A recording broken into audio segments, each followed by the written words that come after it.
So, you want to own a Porsche, but you're not a dentist, a tech bro, or someone with a trust fund. Well, good news, it's possible. Bad news? Most people do it completely wrong and end up with an expensive paperweight in their driveway. Today, we're doing this properly. 5 real candidates you can actually buy. The specific red flags that separate a deal from a disaster, and the maintenance reality nobody wants to talk about but everybody needs to hear. Now, let's get to it. But first, before we dive into which Porsches you can actually afford without selling a kidney, we need to establish some boundaries here. Because yes, you can own a Porsche for under 30 grand, but no, it's not going to be a pristine, low-mileage 911 Turbo. Sorry to break it to you. Here's the framework we're working with. The budget is $30,000 purchase price pre-tax. That's your ceiling. Not $32K because it's close enough, not $35K because this one's really clean though, $30,000. We're looking at 3 use case tiers. First, your dailyable modern sports car. Something from this century that has working air conditioning, doesn't leak when it rains, and won't leave you stranded at Whole Foods. Second, the analog classics. The cars that remind you what driving used to feel like before everything became a touchscreen. Manual transmissions, hydraulic steering, the works. These are weekend toys, not Monday morning commuters. And third, the left field bargains. Your Porsche SUVs and sedans. Yeah, they're still Porsches, and honestly, they're criminally undervalued right now. Now, what you won't find here? The 997 generation 911s are mostly climbing out of your price range, especially the good ones. And air-cooled 911s? Those sailed past $30,000 years ago and never looked back.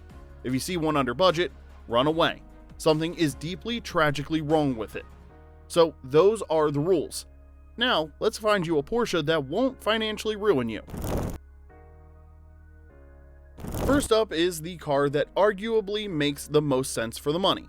The 987.1 Cayman, the base model, specifically from 2006 to 2008. This is your sweet spot if you want a proper mid-engine Porsche with modern amenities and handling that'll embarrass cars twice its price.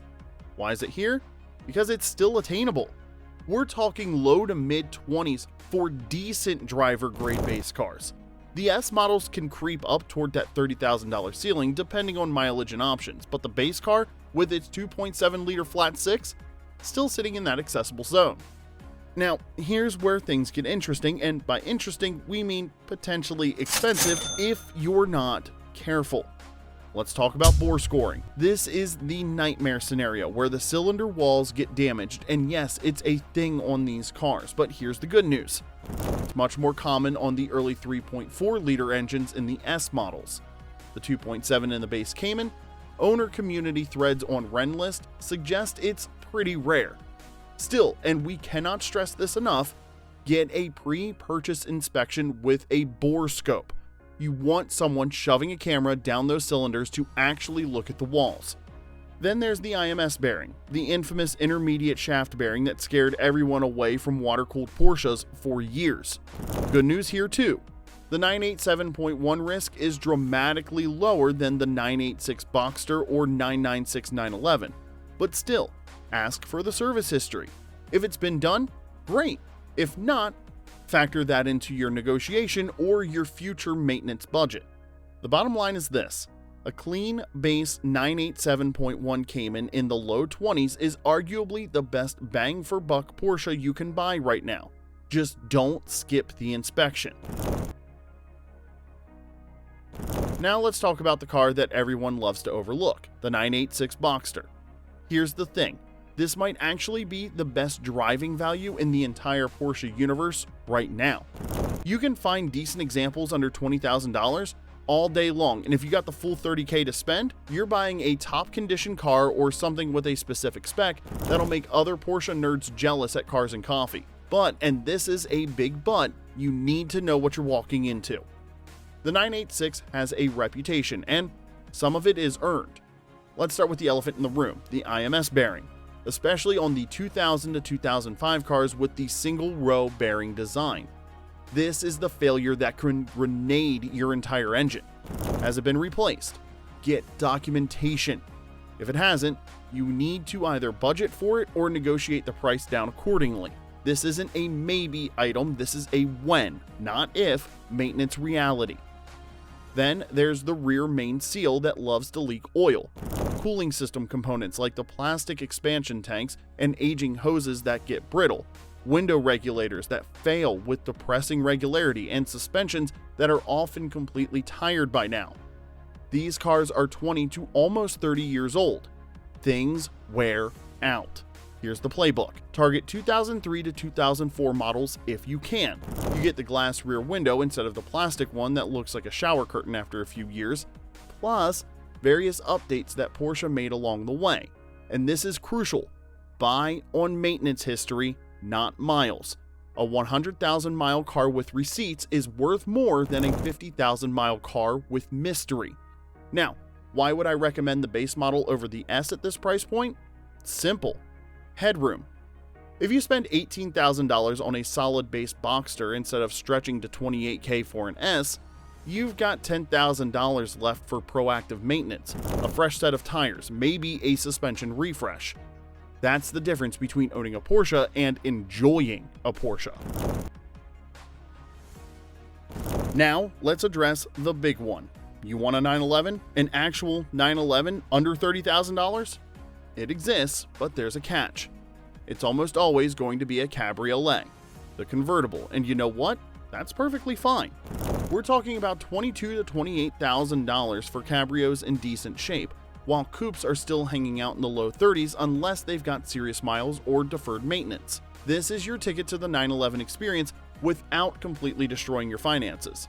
We're talking 300 horses, rear engine handling, that flat 6 howl, baby, it's all here. Yes, even with the fried egg headlights that everyone pretended to hate until prices started climbing. But let's talk about what you need to watch out for. Firstly, our old friend the IMS bearing is back and rearing its ugly head. The 2000 to 2005 cars with the single row bearing are the most problematic, just like the 986. If the seller has documentation showing it's been replaced with an upgraded bearing, that's a massive green flag. If they don't know what you're talking about when you ask, keep walking. Beyond that, you've got the usual suspects. Coil packs that fail and cause misfires, the air oil separator that needs replacing, radiators and condensers that age out, and because this is a convertible, you get the joy of hydraulic top mechanisms that can get expensive when they act up.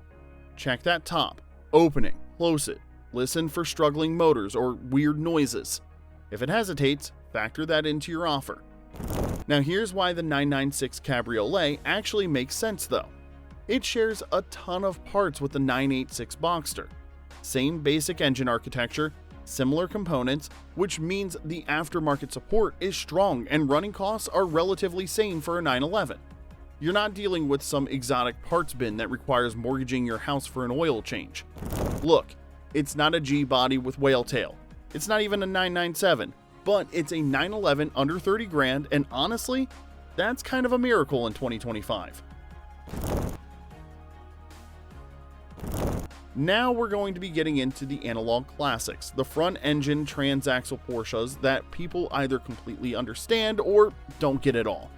Now, if you want that pure, unfiltered driving experience without a computer between you and the road, the 944, 944 Turbo, and 968 are where it's at. These are engaging, usable classics that still deliver that Porsche feel, and surprisingly, some variants are still dancing around our $30,000 ceiling. Let's break down the prices. The 944 Turbo, we're talking driver-grade examples that can be near or under $30,000, though values are climbing as people wake up to how good these cars actually are. The 968, which is basically the final evolution of this platform, you're looking at coupes in the high 20s to low 30s. Cabriolets can be a bit softer on pricing depending on condition and history. But here's where these cars demand respect: maintenance. The timing belt and water pump are not suggestions, they're survival requirements. These are interference engines, which means if that timing belt snaps, the valves and pistons throw a very expensive party inside your engine. This service needs to happen every few years or specific mileage intervals. No exceptions. If the seller can't show you receipts, assume you're doing it immediately and budget accordingly.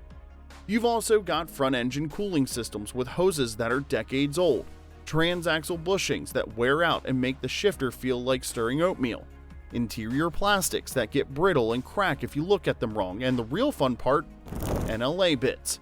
That's no longer available in Porsche speak. Some trim pieces and specific components simply aren't made anymore, so when they break, you're hunting forums and parts cars. Reality check time. Hagerty specifically flags these as cars where cheap to buy does not equal cheap to run. A $25,000 944 Turbo can easily demand $5,000 to $8,000 in deferred maintenance and sorting if the previous owner skipped. But here's the thing, if you buy one that's been properly maintained with documentation and care, you're getting one of the most rewarding driving experiences Porsche ever built. Perfect weight distribution, telepathic steering, and a mechanical purity that modern cars just can't replicate. These aren't cars you buy to save money. These are cars you buy because you actually want to drive them. Now, for our fifth pick, we have the first and second generation Cayenne Turbo. If you want insane performance per dollar and don't care about the purist sneers, this is arguably the most undervalued Porsche you can buy. We're talking 450 to 500 horsepower SUVs that can hit 60 in under 5 seconds and still carry your family and a week's worth of camping gear. Many examples are well under $20,000. Here's what you need to budget for. Early models have plastic coolant pipes that will fail, not might, will. Replace them with metal. The cardan shaft, basically the drive shaft, can develop play and make awful noises. Air suspension is incredible when it works and expensive when it doesn't. And because this thing weighs as much as a small planet and has the performance to back it up, brakes and tires aren't cheap. But here's the thing, if you can wrench a bit or have a good independent shop, the Cayenne Turbo is genuinely hilarious. It's a Porsche that'll outrun most sports cars while towing a trailer. It's practical, comfortable, fast, and nobody expects it. The depreciation curve has been brutal, which means the value proposition for buyers right now is kind of absurd. Quick rapid fire on the landmines. First, tired 996 coupes under 25,000 miles with no IMS history. This is peak false economy territory. You're buying someone else's deferred maintenance and hoping for the best. Not great odds for first-timers. Secondly, any 987.1 Cayman or Boxster S showing bore scoring symptoms. We're talking cold start ticking, sooty black tailpipes, high oil consumption between changes. Unless it's been bore scoped and priced to account for an eventual engine rebuild, walk away. You're not getting a deal, you're inheriting a problem. Third, neglected 928s that just need everything. No. That $15,000 928 that needs suspension, brakes, timing belt, cooling system, interior work, and electrical sorting? That's not a bargain. That's a $35,000 car pretending to be cheap. False economy at its finest. So let's talk about what happens when you eventually want to sell, because you should be thinking about this before you buy. The safest bets for retaining value under $30,000? A clean 987.1 base Cayman or Boxster, manual transmission, good color combo, decent options. Those are holding steady and will likely appreciate slowly as they age into classic status. Same goes for a tidy 996 Cabriolet with the IMS bearing already addressed. You've removed the big fear factor, and the market rewards that. Now look, buying a Porsche under $30,000 isn't about finding the perfect car. It's about finding the right imperfect car, one with known issues that have been addressed, with service history that you can trust, and with a price that leaves you room to actually enjoy ownership instead of drowning in deferred maintenance. Do your homework, bring a mechanic who knows these cars, and remember, the cheapest Porsche is always the most expensive one. But the right Porsche, even under 30 grand, that's still a Porsche, and that still means something.